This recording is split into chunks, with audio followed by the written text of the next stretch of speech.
Hi, my name is Jeff Calavan, and I'm owner and maker of the Covered Bridge Forge. I'm standing below one of the most famous covered bridges here in Oregon. It's called the Good Pasture Bridge. Been here since 1938, and it's one of our longest bridges and most famous bridges in all of Oregon. It's just downriver that I live with my family. I raised my kids along the banks of this McKenzie River, and my grandfather was one of the pioneers of the river, built his drift boat and floated this stretch right here throughout the years. And it's here where I made my home and where I make my knives and my cleavers and all the things and continue my craft for people like you. And thanks for joining me. All right, so the process here at the forge is I start out with my raw steel. It looks like this. This happens to be 1084. I use that on a lot of my knives and especially my chef knives. It makes a really sharp edge and holds its edge, and it's easy for you to resharpen in your kitchen or out in the field.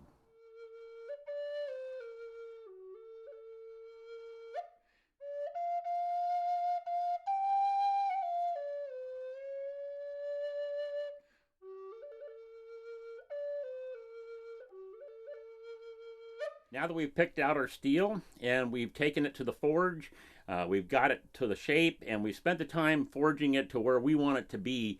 The next step is bringing it out here and getting it rough shaped on our grinder. I'll go be putting a beginning edge on that so I can get it to the point where I can take it up and heat treat it.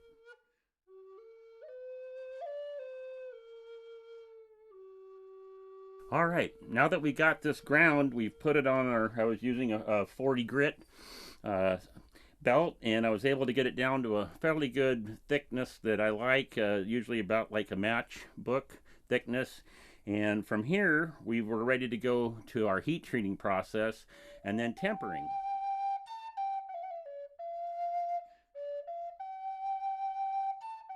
So now that we've got our blade ground, the next step is to heat treat it. So we're going to put it back in the forge. We're going to raise it up to about 1450 degrees, which is non-magnetic. And then we're going to quickly pull it out, and we're going to put it into oil for a quick quench. This is where things can happen, and this is where experience pays off. Having done this long enough, I've got it down enough to where I can keep things fairly straight, which is important to you in the field and in the kitchen.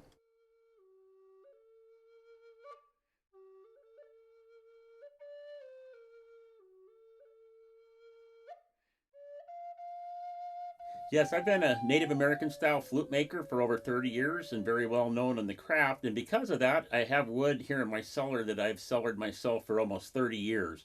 The wood here is air dried rather than kiln dried, which stabilizes the wood, much like if you're making a bow and arrow. Same kind of thing. So, what I want is a very stable wood that gets on your handle and gives you the kind of durability that you need both in the kitchen and out in the field. In front of me here is a tremendous amount of wood, all cut to a 3/8 thickness, and I've got different varieties from all over the world. Some pretty, very nice figured maple. I do a lot of myrtle wood. Really enjoy myrtle wood. Myrtle wood's here a local Oregon wood. Walnut. And then I do some exotics too. I do Bacardi and Cocobolo and different woods.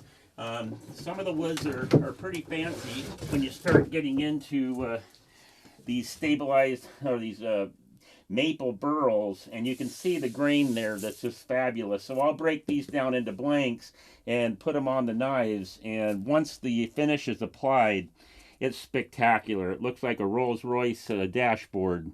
And you try to keep stable woods that they'll give you a long life. So I'm very proud of the wood that we have here in the forge. Most of it's from Oregon, which I'm very proud of as well. And I can't wait to put these on your handles.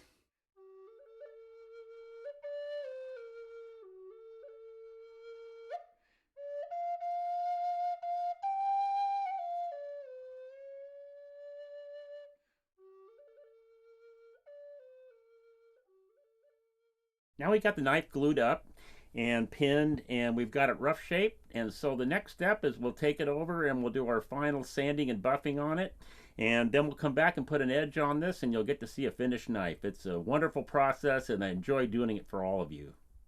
What I do here at the forge is I love creating what I call homestead quality knives.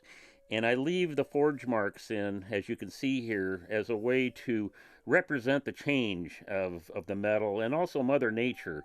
And Mother Nature is harsh, and everything changes in Mother Nature, and so does this on my blade. So every single mark has a reason for being there, and it changes this into something that you can utilize. And I'm very proud of it. So I call it homestead quality, and I leave those forge marks on. They'll last forever, pass down to your kids, and makes a beautiful knife. Well, here we are back at the forge. We've done our sanding. We got our rough sanding done. We're down with some final 600 grit.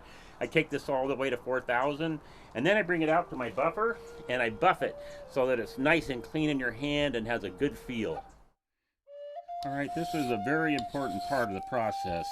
Hand stoning is an art, and it takes a while to get it down right, but I know of no better way to really do this.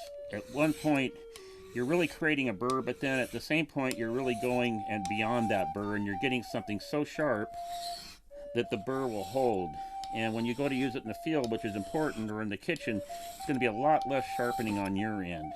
It takes a lot of time to do this, but this is how they did it back in the day, and that's what makes this a homestead style knife. So now that we've got it final stropped and we've got a razor sharp edge, the knife is finished, the handle's smooth, it's ergonomic.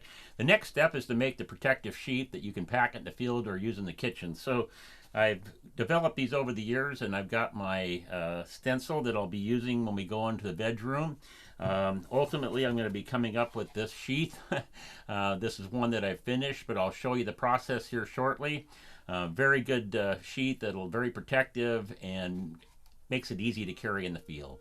So now we've taken the time to dye our sheath and get it set and glued. The next step will be to take this in and to the sewing machine and sew it up, and then we'll be back and get it fit to the knife. All right, so our sheath is done. We've got it dyed, we've got it sewed, and we're ready to put our knife into it. And there it goes, fits like a glove. Doesn't come any better than that. Beautiful setup, carries on your belt. Very, very nice. Makes a beautiful sheath. I'd like to thank you all for joining me today here at the forge on the beautiful McKenzie River.